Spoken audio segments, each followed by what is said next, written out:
guys, Chris from Lovin Off the Land here. Today we're going to show you how to make a really quick and easy hot sauce in under 15 minutes. It is not a fermented hot sauce, so it won't last quite as long as if you went through the fermentation process, but it's quick, it's easy, and will last up in the fridge for at least 1 or 2 months. So let's get started.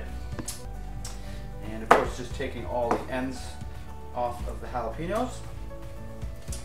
And 2 ingredients that you're definitely going to put in, and then you can kind of add whatever you want for flavor to flavor your hot sauces. So there's a lot of kind of recipes out there where you have to do this and have to do that.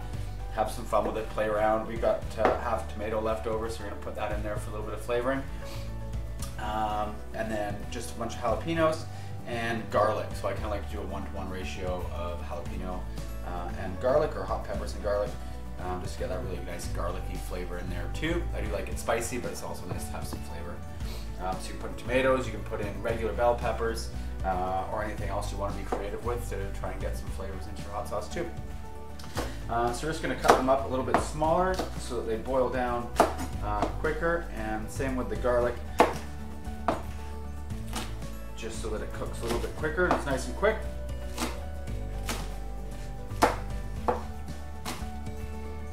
Some nice big cloves of garlic we got. Basically, you're just going to boil that. They cook pretty quickly, but you're going to let it simmer for about 5 minutes at a full boil, just to kind of break that down and cook those a bit.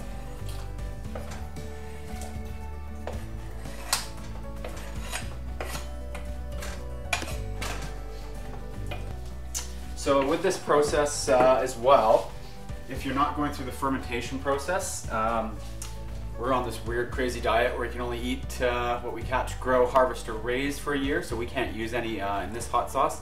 But if you add vinegar, or I even like the flavor of the apple cider vinegar, and if you include that in your hot sauce, the vinegar gives it a little bit more acidity, which will lengthen your shelf life for the hot sauce as well, but do make sure you refrigerate it too. So yeah, peppers, garlic, we'll throw in a little bit of salt before we blend it up. And yeah, I would recommend putting in apple cider vinegar, which we're not going to do today, but you can certainly do that at home. And then, like I said, anything else you want to get creative and play around with and add some flavor. So we've let that boil for 10 minutes now, and we're starting to get that nice oily consistency from the garlic that's working with the hot peppers. So as you can see, that was on a full boil there, down to kind of amount of water you want. And we'll probably add some more in after we blend it here.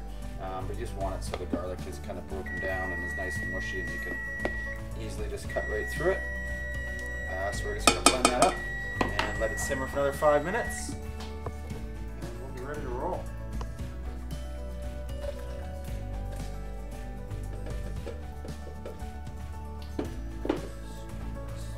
So there.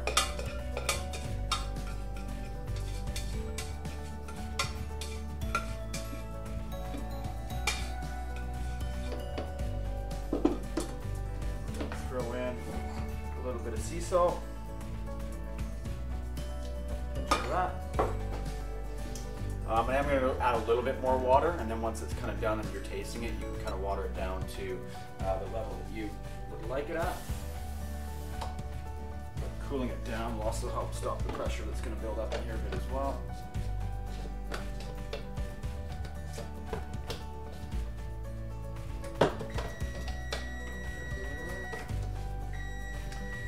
Yeah, I guess you don't know the buttons if you never use the oven.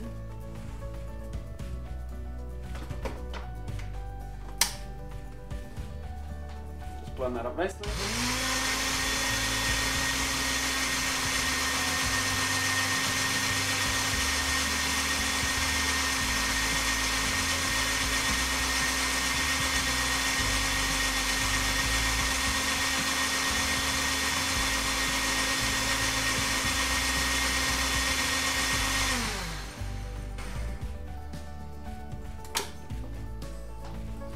And that's kind of nicely blended up, kind of the consistency that we want. Now, do be super careful. If you ever put hot thing in a blender like this, you're probably going to get a bit of pressure releasing, and you don't want to burn yourself. So I like to put a towel on top and just open it really slowly. Just let that pressure release. we're just going to throw it back into that saucepan. And that's kind of the consistency that you want. It's a little thick in there, but most of your stuff's going down. I kind of like a little bit of garlic bits and it not totally pureed, so we're not going to screen it or everything. We're going to leave it a little bit chunky with some bits in there, but we're going to let that simmer for, bring it down. So before you wanted it on really high heat, boiling kind of aggressively. Now we're just going to turn it down to 3 or 4, and we'll set the timer for another 4 minutes.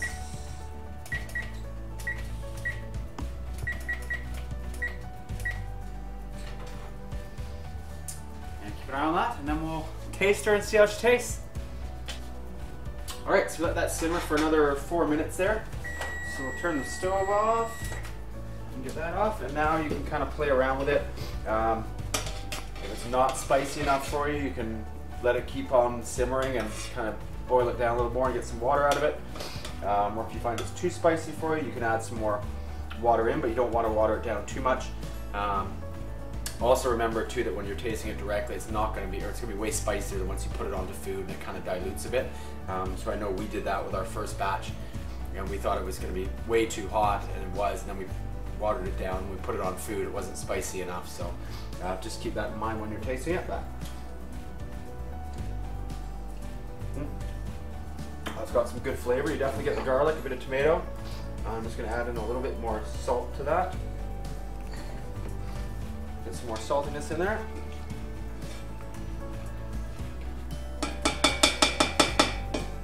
That's tasting pretty good to me. Got in a little jar. We always kind of save everything around here to reuse as much as we can. And you get a decent amount of hot sauce out of about 10 peppers.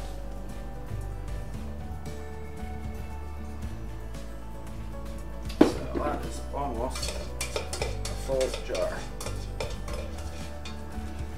Again, we always like to get every last bit we can.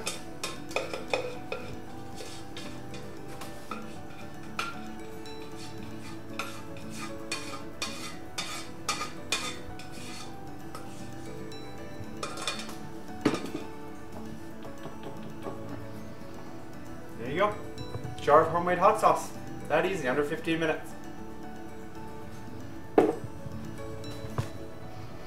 Let it cool before you put the cap on too.